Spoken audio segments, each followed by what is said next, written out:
The Lightning Thief by Rick Riordan, an immersive summary. The field trip to the Metropolitan Museum of Art took an unexpected turn for Percy Jackson. As his classmates wandered through the Greek and Roman exhibits, Percy found himself alone with Mrs. Dodds, his pre-algebra teacher who had always regarded him with cold disdain. In a terrifying instant, she transformed before his eyes, her eyes glowing like barbecue coals, fingers stretching into talons, her jacket melting into large leathery wings. The kindly mathematics teacher was gone, replaced by a shriveled hag with bat wings and claws, revealing her true monstrous nature. With inhuman speed, Mrs. Dodds lunged at Percy, demanding something be returned. Frozen in terror and confusion, Percy was saved only by the sudden appearance of Mr. Brunner, his Latin teacher, who tossed him a pen that impossibly transformed into a gleaming bronze sword. Acting on pure instinct, Percy swung the weapon through his former teacher, watching in disbelief as she disintegrated into yellow powder. When he turned to thank Mr. Brunner, both the teacher and the sword had vanished, leaving Percy alone and questioning his sanity as his classmates later insisted there had never been a Mrs. Dodds at all. Days later, while traveling with his friend Grover, Percy experienced another unsettling encounter. At a roadside fruit stand, he spotted 3 ancient women knitting enormous socks. The middle woman produced a pair of shears and snipped a yarn thread with chilling finality. Though Grover reacted with panic, Percy couldn't understand the significance of what he had witnessed, the fates cutting a life thread, an omen of death that filled Grover with dread. At last reaching Montauk Beach, Percy experienced a brief, precious reunion with his mother Sally. The cool ocean air and his mother's warm presence brought a fleeting sense of peace, a moment of normalcy before his world would change forever. Their tranquility was shattered by a frantic pounding at the cabin door. There stood Grover, breathless and panicked, but not as Percy had known him. His legs were covered in coarse fur and ended in cloven hooves. His friend was revealed to be a satyr, a creature from the mythology Percy had studied, now standing before him in undeniable reality. The mystical occurrences that had haunted Percy's life were accelerating, transforming from strange incidents into a new reality he couldn't escape. With each supernatural encounter, the veil between Percy's ordinary world and a realm of monsters, gods, and ancient powers grew thinner. The normal life he had known was unraveling thread by thread, just as surely as the fates had cut their yarn, propelling him toward a destiny he couldn't yet comprehend, but would soon be forced to embrace. The thunderstorm raged with supernatural fury as Percy, his mother Sally, and Grover fled through the darkness toward Long Island. Rain lashed against the windshield of Sally's Camaro, while lightning split the sky with blinding flashes. Percy's mind reeled from Grover's revelation. His friend was a satyr, his legs ending in cloven hooves instead of human feet. The comfortable world Percy had known was disintegrating around him with each passing mile. A deafening bellow pierced the night as their car was lifted and hurled from the road. They tumbled and crashed, the smell of scorched upholstery filling Percy's nostrils as he dragged himself from the wreckage. Through sheets of rain, he glimpsed a massive figure pursuing them, a hulking silhouette with enormous arms and the head of a bull. The Minotaur. Its nostrils flared, catching their scent despite the storm.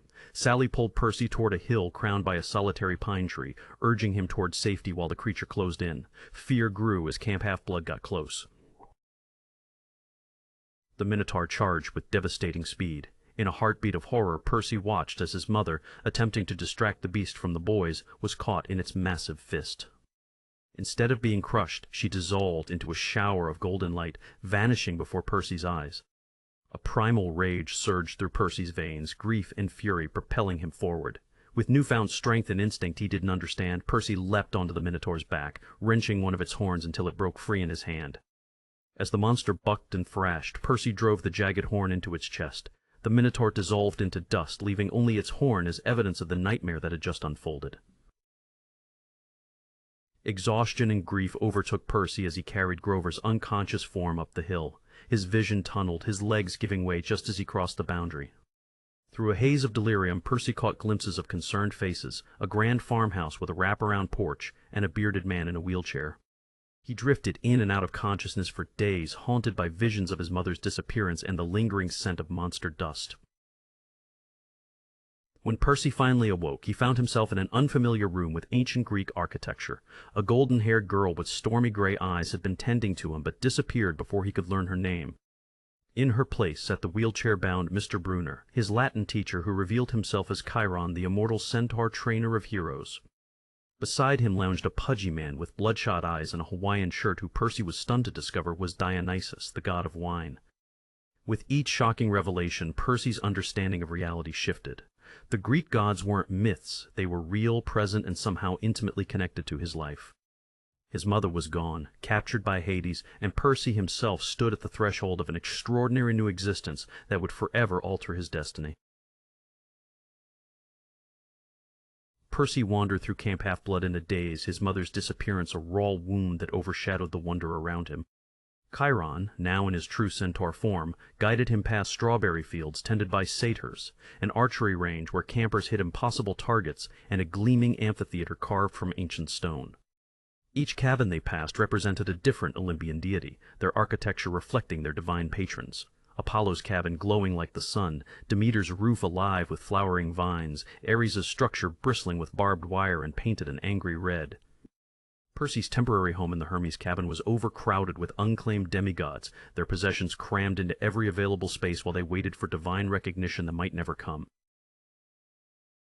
Days blurred together as Percy struggled to adapt to his new reality. His clumsiness during training sessions became legendary among campers, arrows went astray, swords felt unbalanced in his hands, and Greek vocabulary swam before his dyslexic eyes. Only in canoeing did he find any natural ability, gliding across the lake with effortless precision. The blonde-haired girl from his first day, Annabeth Chase, daughter of Athena, watched him with calculating gray eyes, as if trying to solve a particularly vexing puzzle. Luke Castellan, the Hermes cabin counselor with a jagged scar down his cheek, showed unexpected kindness, helping Percy navigate the complex social hierarchy of camp life while teaching him basic sword techniques. The weekly Capture the Flag game transformed the forest into a tactical battlefield, with armor-clad demigods charging through trees and streams. Percy found himself stationed at the creek, supposedly out of harm's way, until a group of Ares campers led by the brutish Clarice ambushed him. Outnumbered and outmatched, Percy stumbled backward into the flowing water and felt an electric surge of strength course through his body. The creek seemed to respond to his will, water rising in massive tendrils that knocked his attackers aside with impossible force. As the skirmish ended and campers gathered to witness his victory, a glowing green trident materialized above Percy's head, casting an eerie light across the forest clearing. Chiron's face grew solemn as he knelt before the stunned boy, announcing to all, "Hail, Perseus Jackson, son of Poseidon, Earthshaker, Stormbringer, father of horses."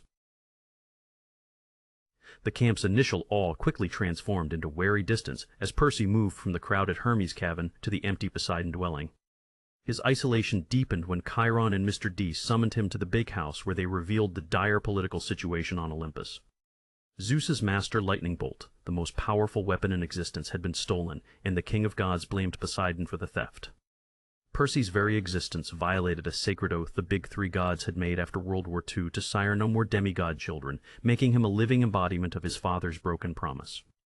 With summer solstice deadline approaching for the bolt's return, divine war loomed on the horizon. Thunder rumbled ominously across the previously clear sky as Percy absorbed the terrible truth. He was not just any demigod, but a pivotal piece in a conflict between the most powerful forces in the universe, his newly discovered identity both a blessing and a catastrophic burden. Whispers followed Percy across camp grounds. Some campers feared him, others resented him, most simply avoided the son of Poseidon who might bring destruction upon them all. At night, strange dreams invaded his sleep, visions of a dark pit that spoke in ancient whispers, of his mother trapped in the underworld, of forces manipulating events from shadows. Something beyond the gods' quarrel was stirring. Percy found himself standing at the edge of the camp's beach most evenings, watching the relentless waves that represented his father's domain, feeling both connected to and abandoned by the sea god who had claimed him only to leave him facing an impossible situation. The weight of divine expectation settled across his shoulders as Percy realized that discovering his true identity was not the end of his journey, but merely the tumultuous beginning. The incense smell was strong as Percy went up to the oracle's room. His heart pounded against his ribs, each step bringing him closer to a truth he wasn't sure he wanted to hear. The mummified figure of the oracle sat motionless until green mist poured from her mouth, swirling around Percy in serpentine coils. The prophecy came in a rasping voice that seemed to echo from the depths of time itself. speaking of westward journeys, betrayal by a friend, and failure to save what mattered most. Percy stumbled back down the stairs, the weight of destiny pressing upon his shoulders. Morning light spilled across Half-Blood Hill as Percy shouldered his backpack, standing alongside Annabeth Chase and Grover Underwood. Annabeth's stormy gray eyes reflected determination, her Yankees cap tucked safely in her pocket. Grover nervously chewed on a tin can, his fake feet stuffed into sneakers to hide his goat legs. Chiron presented Percy with a powerful gift, Riptide, a celestial bronze sword disguised as a pen, while offering final words of caution.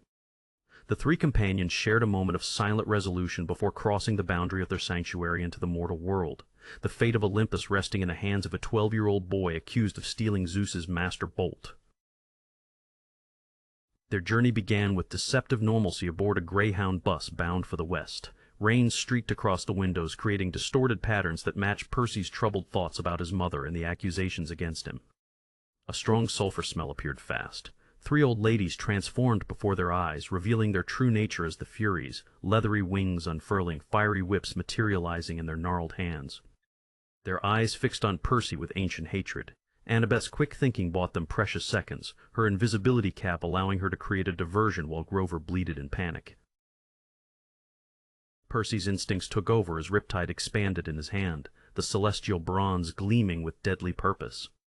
The bus swerved wildly as the driver fought to maintain control amidst the supernatural chaos. Windows shattered, mortal passengers screamed, and the acrid smell of burning leather filled the air as Percy slashed at the nearest Fury. Their escape came through the emergency exit, a desperate leap into the rain-soaked roadside as the abandoned bus erupted in flames behind them. Soaked and shaken, the three companions stood at the edge of the woods, the gravity of their quest now unmistakable.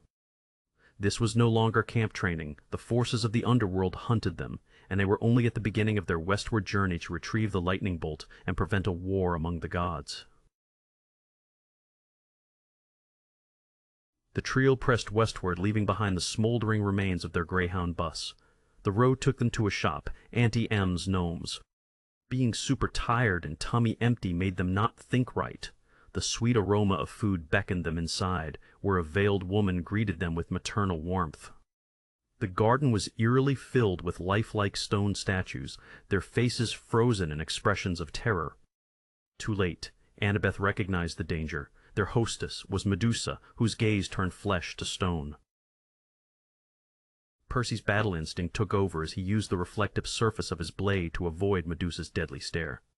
The creature's voice dripped with honeyed venom, trying to lure him closer while serpentine hair writhed beneath her veil. With Annabeth's strategic guidance and Grover's distraction, Percy maneuvered behind the monster. In one decisive strike, he severed Medusa's head, the serpents continuing to hiss briefly before falling silent. The three stood breathless among the stone garden, now understanding these statues were once living victims. With grim determination, they packed the head as both trophy and potential weapon. That night, Percy's dreams pulled him into a terrifying realm of darkness. He found himself standing at the edge of a vast pit, an ancient evil voice rising from the depths like cold, sharp knives against his consciousness. The presence tried to bend Percy's will, offering power and vengeance against the gods who had wronged him. The voice promised to help reunite him with his mother if only Percy would render a small service. Percy fought against the mental invasion, sensing this entity was manipulating him for purposes far more sinister than he could comprehend. He woke drenched in sweat, the darkness of the pit lingering behind his eyelids. Their journey brought them to St. Louis and the magnificent Gateway Arch. As Percy gazed across the Mississippi from the observation deck, a strange woman and her chihuahua cornered him among the tourists. The seemingly innocent dog transformed into the monstrous chimera lion's head, goat's body, and a diamondback snake for a tail. Its fangs dripped with venom that melted the metal floor. The beast's fiery breath scorched Percy's sword arm as tourists fled in terror. Cornered and poisoned, Percy faced an impossible choice. The woman revealed herself as Echidna, mother of monsters, taunting the young demigod about his inadequacy. With the poison spreading through his system and the arch structurally compromised from the battle, Percy made a desperate decision. He backed toward the observation windows, the Mississippi River shimmering far below. With a prayer to his father Poseidon, Percy crashed through the glass and plummeted hundreds of feet toward the water. The wind roared past his ears as he fell, his body tensing for impact. When he hit the river, instead of death, Percy felt a surge of strength. The water welcomed him, healing his wounds and clearing the poison from his veins. He sank to the riverbed, breathing water as easily as air, with the stunning realization that his father's domain would always be his sanctuary. As river spirits guided him to shore, Percy knew their quest had entered a new phase. They had survived their first monster encounters, but far deadlier challenges awaited on their journey west. Percy's connection to the divine world deepened as he slipped beneath the Mississippi's surface. Instead of finding death in the murky waters, he discovered sanctuary. A Nereid, a sea spirit of remarkable beauty with flowing hair that danced like kelp in a current, approached him in the river depths. Her eyes held ancient wisdom as she presented Percy with 3 lustrous pearls, their surfaces glowing with an otherworldly light. Each pearl, she explained without words but through impressions sent directly to his mind, could return one person to the sea when crushed underfoot. The gifts came with a warning: what Percy sought in the underworld might not be what he would find, and to trust his heart above all else. The trio's westward journey took an unexpected turn when they encountered Ares, the god of war, at a roadside diner. The bike was loud and mean outside. When he was inside, other people gripped their hands hard.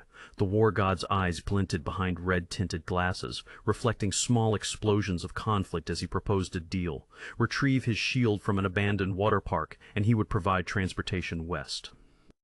His casual arrogance masked ulterior motives, but the demigods had little choice. At the decrepit park, what should have been a simple retrieval became a humiliating trap. Mechanical spiders descended on Annabeth while Percy and Grover struggled against a network of golden threads. They had stumbled into an elaborate scheme designed by Hephaestus to expose Ares' illicit relationship with Aphrodite, the whole scene broadcasting to Olympus. After escaping with both the shield and their dignity in tatters, Ares fulfilled his promise with cold amusement, providing a truck headed for Las Vegas. The Las Vegas Strip blazed with artificial light, but nothing compared to the hypnotic allure of the Lotus Hotel and Casino. The moment they stepped through its doors, time seemed to soften around them. The air tasted sweet, carrying the scent of exotic flowers and freshly baked desserts. Attendants welcomed them with platinum cards that accessed every game, every ride, every pleasure imaginable. Percy found himself drawn to virtual reality adventures where he commanded ships through space. Annabeth lost herself in simulations of architectural wonders she could build and rebuild to her heart's content. Grover floated between nature-themed exhibits that transformed the desert into lush paradise. Many hours went by, no one had to eat or rest. The people chatted with each other, but it was all just for fun and didn't matter. The outside world faded to irrelevance. It was a stray comment from a young player dressed in styles decades out of date that pierced Percy's lotus-induced haze. The boy spoke of the year 1977 as though it were current, and cold realization washed over Percy like the Mississippi waters had days before. The casino wasn't merely a playground, it was a trap that consumed time itself. With desperate clarity, Percy fought through the mental fog to locate his friends. Annabeth's gray eyes cleared first when he reminded her of their quest, their purpose. Grover proved more difficult to extract from his enchanted bliss, but Percy's insistence finally broke through. They fled the gilded prison, pushing past smiling attendants whose offers grew increasingly desperate as they neared the exit. Bursting into the night air, the shock of reality hit them all at once. 5 precious days had vanished, leaving them just 1 day to complete their quest before the summer solstice deadline. The weight of divine manipulation pressed upon them. Gods and monsters were moving them like pieces on a cosmic game board, and the final moves were rapidly approaching. The gleaming facade of DOA recording studios stood before them, its obsidian doors reflecting no light despite the Los Angeles sunshine. Percy Jackson clutched the 3 iridescent pearls in his pocket, the Nereid's warning echoing in his mind as he stood between his companions. Annabeth's face was drawn with apprehension, while Grover's hooves clicked nervously beneath his fake feet. They had survived the time-stealing enchantment of the Lotus Casino by the narrowest margin, with barely a day remaining before Zeus's deadline would expire and war would engulf Olympus. Inside the studio's dark interior, souls drifted like smoke through a waiting room that stretched impossibly far. Charon, ferryman of the dead, regarded them with hollow eyes that had witnessed millennia of grief. His silk Italian suit couldn't disguise his skeletal nature, bones visible beneath translucent skin. Initially refusing their passage, his resistance melted away at the sight of golden drachmas, greed transcending even death's boundaries. The boat ride across the river Styx revealed waters choked with discarded dreams, broken toys, diplomas, wedding rings, and lost wishes, the flotsam of mortal hopes abandoned at life's end. The cavern opened before them into Hades' realm, where the palace of the Underworld's ruler loomed against a landscape of suffering. The throne room of Hades pulsed with ancient power, shadows writhing along obsidian walls as if alive. The god himself towered above them, his skin pale as a corpse, robed in darkness woven from terror itself. His cold eyes pierced through Percy's confidence, stripping away pretense. Persephone sat beside him, beautiful yet hollow, her springtime vitality dimmed by months in this sunless domain. Percy's rehearsed plea dissolved when Hades' accusation thundered through the chamber. Not only was Zeus's master bolt missing, but the god of the dead's own helm of darkness had also been stolen. Fury radiated from the death god, convinced that Percy was a pawn in a larger scheme to frame him. Shock coursed through Percy's body as he discovered Zeus's master bolt hidden within his own backpack, planted there without his knowledge. The weapon hummed with barely contained power, lightning dancing beneath its surface. Hades extended his skeletal hand, demanding both stolen items, his promise of Percy's mother's release hanging tantalizingly close. Time collapsed into a moment of impossible choice. The quest's objective within reach, but yielding it meant abandoning his mother and accepting defeat. The realization crystallized in Percy's mind. They had been manipulated from the beginning, chess pieces moved by an unseen player. With a desperate glance at his companions, Percy made his decision. The pearls shattered beneath their feet with a sound like breaking waves, enveloping each of them in spheres of sea-green light. Hades' roar of rage faded as they ascended, ripping through layers of earth and stone, the underworld's grip unable to hold what the sea had claimed. Ocean currents surrounded them, familiar and comforting to Percy as they burst through the surface of Santa Monica Bay. Gasping in the living world's air, the weight of their discovery pressed upon them. They had found the Master Bolt but lost Percy's mother, and someone powerful enough to manipulate gods still moved against them. As they stumbled onto the shore, the identity of their true enemy began to form in Percy's mind, accompanied by the distant rumble of motorcycles and the scent of leather and blood. Ares was waiting. As the horizon met the sea in a blaze of orange and crimson, Percy Jackson stood firm on the deserted beach, his heart pounding like war drums. Ares, the god of war, stood big in front of him, showing mean power. The truth had become crystal clear. It was Ares who had manipulated events from the shadows, stealing both Zeus's master bolt and Hades' helm of darkness to trigger a devastating war among the gods. With courage born of desperation, Percy challenged the war god to combat. The beach became their arena, the crashing waves their audience. Ares attacked with brutal force, his movements a blur of violence and divine strength. Each strike threatened to shatter Percy into fragments, but the young demigod refused to yield. Drawing upon his connection to the nearby ocean, Percy felt strength flowing through him like the tide. The sea responded to his will, becoming both shield and weapon, as he fought with growing confidence against the immortal warrior. In a moment that would echo through Olympus, Percy found his opening. With precision and determination beyond his years, he wounded the god of war, a feat thought impossible.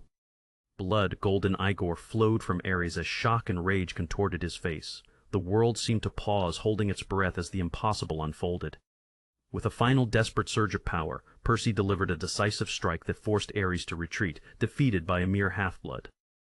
The Helm of Darkness was recovered from the fallen god's possession, its obsidian surface absorbing all light around it. The Furies appeared like shadows made flesh, their leathery wings silhouetted against the darkening sky. With trembling hands but resolute heart, Percy returned the Helm of Darkness to them, a gesture that would reach Hades himself in the depths of the underworld.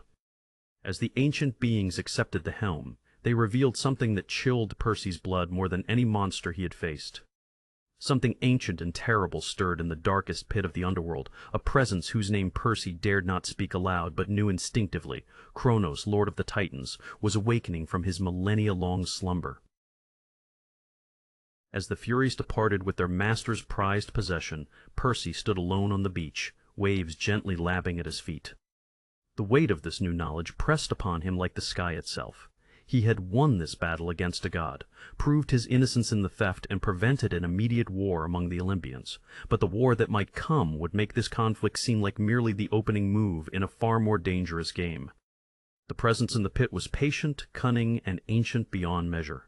Percy gazed toward the horizon, knowing that the true challenges still lay ahead, waiting in the darkness like a titan's shadow.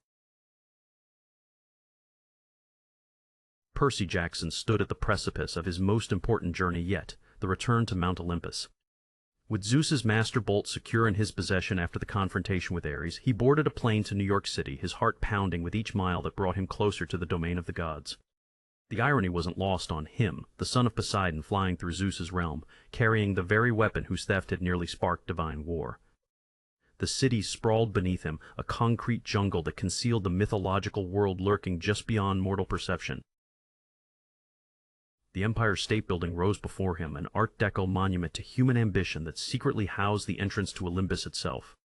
Percy's reflection stared back at him from the polished elevator doors as he ascended 600 floors, the air growing thinner and charged with ancient power. When the doors finally parted, he stepped into a realm of marble and light, where the very architecture defied human understanding. The streets of Olympus wound upward through gardens and palaces, everything bathed in ethereal light. Percy's footsteps echoed on the stones as he approached the throne room of the gods, the master bolt thrumming with energy in his hands.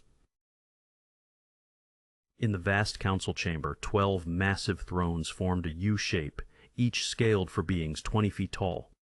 Zeus sat regally at the center, his eyes like storm clouds as Percy approached and respectfully knelt, presenting the recovered lightning bolt. The Lord of the Sky accepted his weapon with a begrudging nod of acknowledgement, the closest Percy would get to gratitude from the king of gods. But it was the figure to Zeus's right that made Percy's breath catch. Poseidon, his father, watching him with eyes that matched the deepest parts of the ocean. Their interaction was brief but profound. Pride shimmered in Poseidon's gaze, speaking volumes that words could never capture. This moment, this silent connection, was worth every monster and trial Percy had faced. After the council concluded, Percy descended back to the mortal world carrying news that lightened his step. Hades had returned his mother. The promise that had driven him across America had been fulfilled.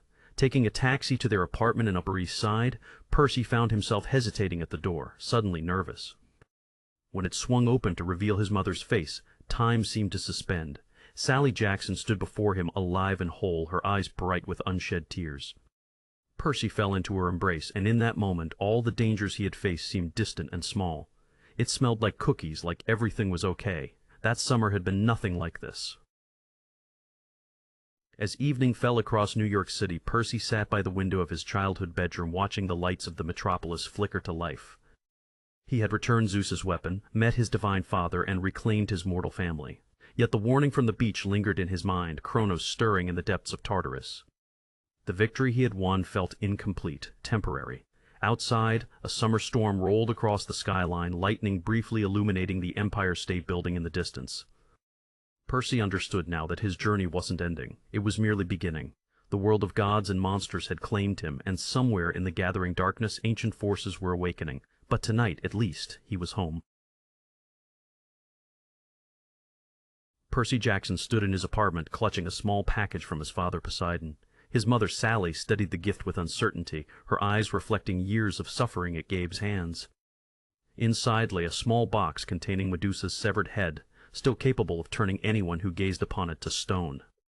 Percy watched understanding dawn in his mother's eyes, a solution to her Gabe problem that required no intervention from her son. No words passed between them, but the silent acknowledgement spoke volumes. Before leaving, Percy embraced his mother tightly, feeling for the first time that she would truly be safe.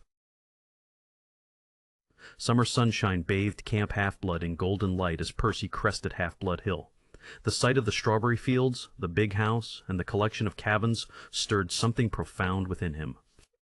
Campers stopped their activities to stare as he passed, whispers following in his wake, the hero who had recovered Zeus's master bolt and prevented divine war. At the dining pavilion that evening, Chiron raised a toast to Percy's triumph, and the entire camp erupted in cheers. Even Clarice from Ares' cabin gave him a begrudging nod of respect. Around the campfire that night, surrounded by friends with Annabeth's shoulder occasionally brushing against his and Grover playing his reed pipes, Percy felt a sense of belonging he'd never experienced before. The last day of camp arrived with bittersweet finality. Percy packed his few belongings in cabin 3, running his fingers over the saltwater fountain his father had gifted him. A knock at the door revealed Luke Castellan, senior counselor of Hermes' cabin, standing with an easy smile. He suggested a final training session in the woods, away from the bustle of departures. Deep among the trees, Luke's demeanor shifted. His friendly expression hardened as he revealed a scorpion that glowed with an unnatural golden light. Each word from Luke's mouth struck Percy like physical blows. His confession of loyalty to Kronos, his theft of the Master Bolt, his hatred for the gods who used their children as pawns. The scorpion lunged as Luke vanished through a ripple in the air. White-hot pain spread through Percy's hand where the creature's stinger had struck. Poison raced through his veins as he stumbled toward the creek, each step heavier than the last. The betrayal hurt worse than the venom. Luke had been his mentor, his friend, the first person at camp to welcome him. Through blurring vision, Percy glimpsed wood nymphs emerging from their trees, their alarmed faces the last thing he saw before darkness claimed him. As consciousness slipped away, Percy understood with chilling clarity that his adventures weren't ending. A far greater threat loomed on the horizon, and he would soon be called to face it. The first battle in a war had just begun.